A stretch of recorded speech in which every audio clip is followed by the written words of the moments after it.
وَإِذَا حَضَرَ الْقِسْمَةَ أُولُو الْقُرْبَى وَالْيَتَامَى وَالْمَسَاكِينُ فَارْزُقُوهُم مِّنْهُ وَقُولُوا لَهُمْ قَوْلًا مَّعْرُوفًا۔ اور جب میراث کی تقسیم کے وقت غیر وارث رشتہ دار اور یتیم اور محتاج آ جائیں تو ان کو بھی اس میں سے کچھ دے دیا کرو اور شیریں کلامی سے پیش آیا کرو۔ وَلْيَخْشَ الَّذِينَ لَوْ تَرَكُوا مِنْ خَلْفِهِمْ ذُرِّيَّةً ضِعَافًا خَافُوا عَلَيْهِمْ فَلْيَتَّقُوا اللَّهَ وَلْيَقُولُوا قَوْلًا سَدِيدًا۔ اور ایسے لوگوں کو ڈرنا چاہیے جو ایسی حالت میں ہوں کہ اپنے بعد ننھے ننھے بچے چھوڑ جائیں اور ان کو ان کی نسبت خوف ہو کہ ان کے مرنے کے بعد ان بیچاروں کا کیا حال ہوگا، پس چاہیے کہ یہ لوگ اللہ سے ڈریں اور معقول بات کہیں۔ ان الذين يأكلون اموال اليتامى ظلما انما يأكلون في بطونهم نارا وسيصلون سعيرا۔ جو لوگ یتیموں کا مال ناجائز طور پر کھاتے ہیں وہ اپنے پیٹ میں آگ بھرتے ہیں اور دوزخ میں ڈالے جائیں گے۔ یوصیکم اللہ فی اولادکم للذکر مثل حظ الانثیین فإن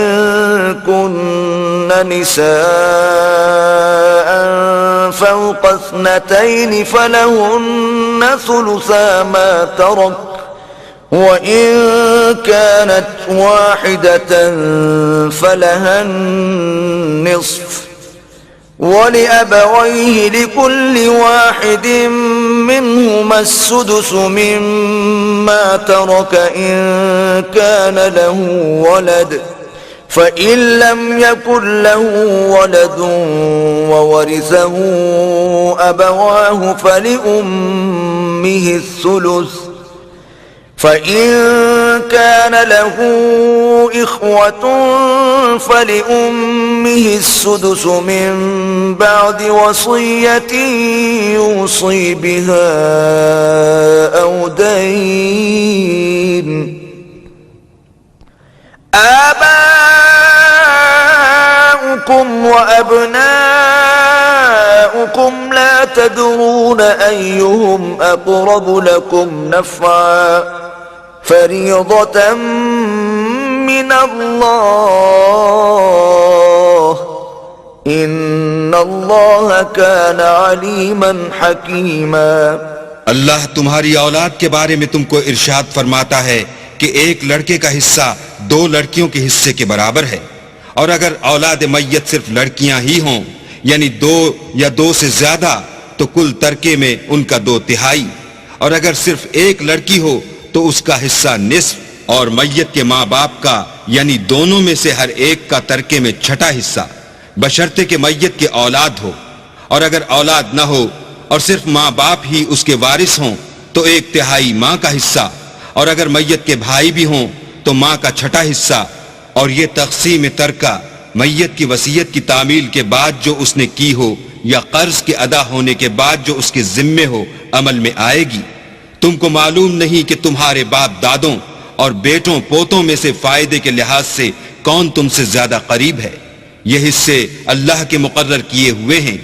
اور اللہ سب کچھ جاننے والا اور حکمت والا ہے۔ وَلَكُمْ نِصْفُ مَا تَرَكَ أَزْوَاجُكُمْ إِن لَّمْ يَكُن لَّهُنَّ وَلَدٌ فَإِن كَانَ لَهُنَّ وَلَدٌ فَلَكُمُ الرُّبُعُ مِمَّا تَرَكْنَ مِن بَعْدِ وَصِيَّةٍ يُوصِينَ بِهَا أَوْ دَيْنٍ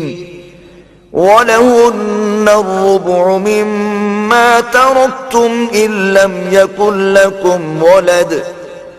فَإِن كَانَ لَكُمْ وَلَدٌ فَلَهُنَّ الثُّمُنُ مِمَّا تَرَكْتُم مِّن بَعْدِ وَصِيَّةٍ تُوصُونَ بِهَا أَوْ دَيْنٍ وإن كان رجل يورث كلالة أو امرأة وله أخ أو أخت فلكل واحد منهما السدس فإن كانوا أكثر من ذلك فهم شركاء في الثلث من بعد وصية يوصى بها أو دين غير مضار وصية من الله واللہ علیم حلیم. اور جو مال تمہاری عورتیں چھوڑ مریں اگر ان کی اولاد نہ ہو تو اس میں نصف حصہ تمہارا، اور اگر اولاد ہو تو ترکے میں تمہارا حصہ چوتھائی،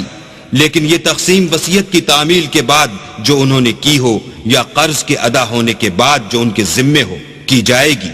اور جو مال تم مرد چھوڑ مرو اگر تمہارے اولاد نہ ہو تو تمہاری عورتوں کا اس میں چوتھا حصہ، اور اگر اولاد ہو تو ان کا 8واں حصہ.